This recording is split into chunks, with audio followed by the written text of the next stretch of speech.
Olá! Hoje a gente vai mergulhar fundo em um dos capítulos mais arrepiantes da obra-prima de Stephen King, IT, A Coisa. É o capítulo 14, chamado O Álbum. E é aqui que as memórias enterradas por quase 30 anos começam a vir à tona, unindo os perdedores de novo. E não só pela amizade, mas pelo terror que eles compartilharam.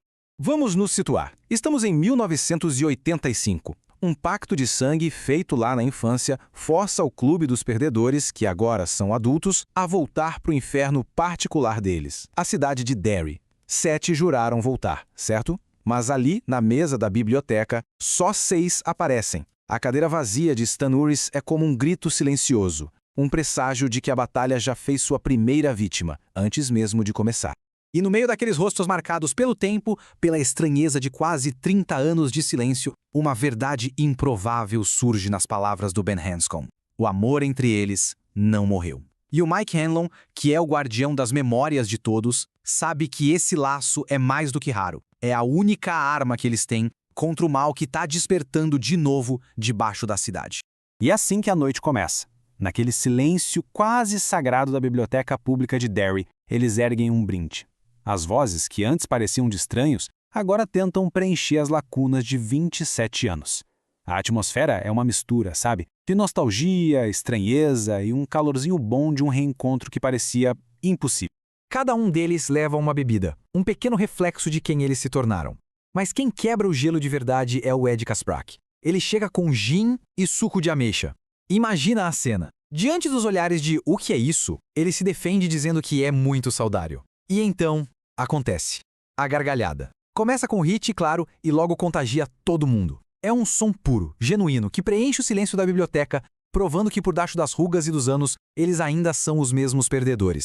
Com a bebida e as risadas, as paredes da amnésia começam a trincar. As memórias não voltam de uma vez. Elas vazam em pedaços dolorosos. O pássaro monstruoso, o buraco de fumaça. O que aconteceu com o dólar de prata que virou uma bala contra o mal? Aos poucos, as peças esquecidas daquele quebra-cabeça sangrento de 1958 começam a se encaixar, revelando uma imagem que eles preferiam ter mantido enterrada para sempre.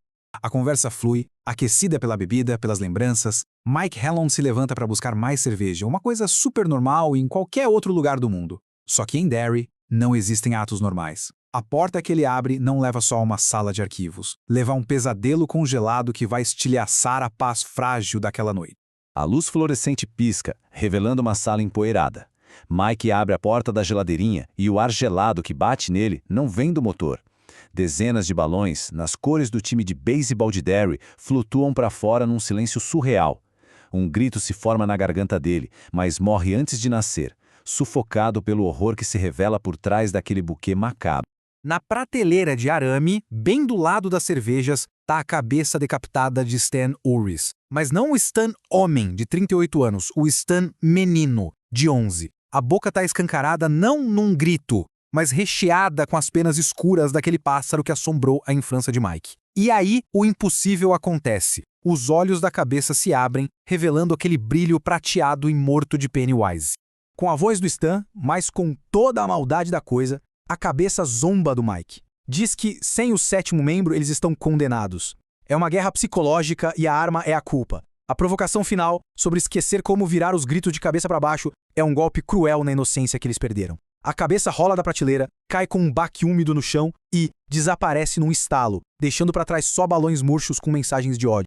Aquele horror todo não foi só para paralisar o Mike. Foi um gatilho. A visão joga ele para trás no tempo. Não para uma memória qualquer, mas para o momento exato em que o círculo se fechou. O dia em que o Clube dos Perdedores se tornou completo, lá no verão de 1958. Agora, ele entende. Foi ali que tudo realmente começou. A memória o leva para os Barrens, 2 dias depois de ele ter visto o rosto do mal acenando para ele no desfile. Ele encontra os outros 6 na beira do riacho. E o mais estranho não é encontrá-los, mas a falta de surpresa nos rostos deles. Eles não perguntam quem ele é, o que ele está fazendo ali. É como se uma força maior, um destino, soubesse que a roda só ia começar a girar com a chegada da 7ª peça. É o Bill Denbrough, com a gagueira marcante dele, quem faz o convite. Mas as palavras dele têm um peso que vai muito além de um simples clubinho de verão. A condição para entrar é guardar os segredos deles. E o Mike logo ia descobrir que o segredo era muito, muito maior do que uma sede subterrânea. Era um segredo compartilhado de horrores que nem dá pra descrever. E então, eles contam. Um por um, eles confessam os seus pesadelos. A Beverly, o sangue que jorra do ralo da pia. O Ed, o leproso em decomposição debaixo da varanda. O Stan, os meninos mortos e inchados na caixa d'água. Cada história é como uma ferida aberta. E ao compartilhar, eles criam um laço inquebrável, um laço de terror compartilhado. Aí chega a vez do Mike. E em vez de recuar, ele se inclina para frente e entende. Ele confessa sobre o palhaço no desfile, sobre o aceno que parecia dizer, eu sei quem você é. E então ele compartilha o seu próprio horror particular. Um pássaro saído de um pesadelo, com garras do tamanho de facas. Ao mostrar a sua cicatriz invisível, ele é batizado no clube. Ele se torna um perdedor.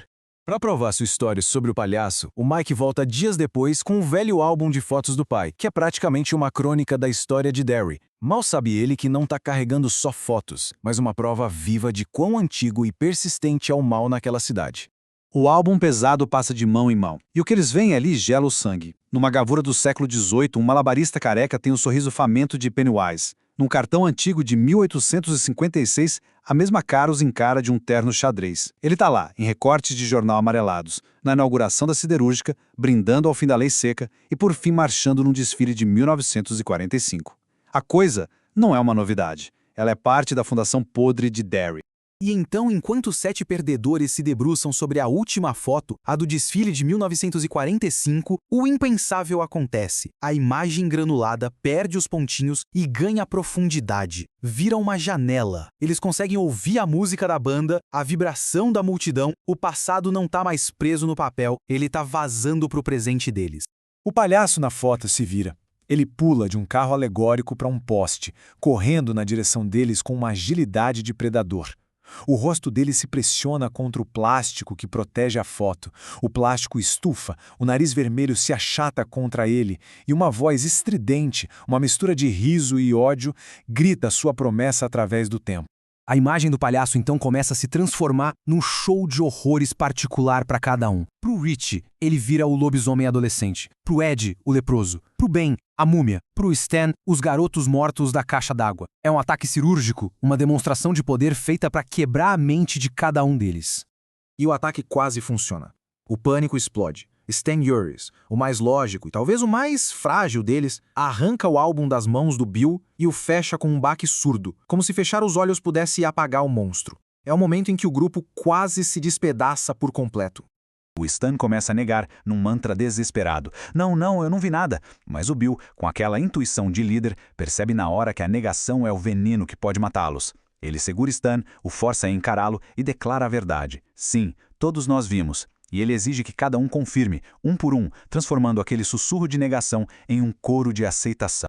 E aqui tá o ponto crucial. Naquele momento, o Bill tem uma revelação. O monstro não temia apenas eles, mas a união deles. A negação do Stan não era a fraqueza, era a arma da coisa para separá-los. Ao forçar todo mundo a admitir o que viu, Bill desarma o monstro. Ele transforma o pânico individual em força coletiva. Naquele instante, eles deixam de ser 7 crianças assustadas e se tornam um só punho cerrado. E essa é a pergunta que vai definir a batalha que ainda está por vir. De um lado, um mal ancestral que se alimenta do medo e pode se tornar qualquer coisa. Do outro, 7 crianças e depois 6 adultos, armados com algo que o monstro talvez nunca entenda. Um laço forjado no terror, cimentado pela aceitação e selado por um amor que nem 27 anos de esquecimento conseguiram apagar. No fim das contas, o que é mais forte? O monstro que eles veem ou o vínculo que os une?